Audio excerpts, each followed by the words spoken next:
អ្នកធ្លាប់ស្ដាប់ឮរឿងប្រាសាទដែលគេមិនអនុញ្ញាតឲ្យចូលនៅក្រោយម៉ោង6ល្ងាចដែរឬទេហើយនេះជាប្រាសាទដែលគេជឿថាមានវិញ្ញាណខ្មោចរស់នៅហើយប្រាសាទនោះមានឈ្មោះថា Bhahangat Fort ដែលស្ថិតនៅក្នុងប្រទេសឥណ្ឌាប្រាសាទនេះមានទីតាំងស្ថិតនៅក្នុងរដ្ឋរាជស្ថានវាជាទីកន្លែងដ៏ស្រស់ស្អាតបែបបុរាណតែនៅពីក្រោយខ្នងភាពស្រស់ស្អាតមួយនេះវាមានរឿងដ៏ចម្លែកមួយប្រជាជននៅតំបន់នោះនិយាយ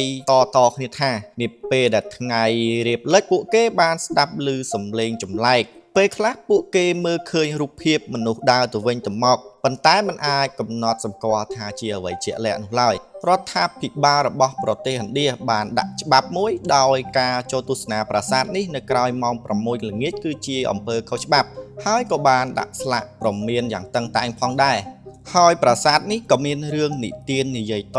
គ្នាមួយថាមានគ្រូអាគមម្នាក់បានលួចស្រឡាញ់កូនស្រីម្ចាស់ទីក្រុងនេះហើយពេលដែលកូនស្រីបដិសេធមិនព្រមស្រឡាញ់ទៅគាត់វិញគាត់បានប្រើមន្តអាគមទៅលើកូនស្រីរបស់ម្ចាស់ទីក្រុងនេះដោយបំបាំងកាយមិនឲ្យមានអ្នកណាមើលឃើញរូបនាងបានឡើយហើយបន្ទាប់ពីមួយរយៈពេលក្រោយមកគ្រូអាគមនោះក៏បានស្លាប់ដោយមុននឹងគាត់ស្លាប់គាត់បានដាក់បណ្ដាសាថាឲ្យទីក្រុងមួយនេះរលាយសាបសូន្យ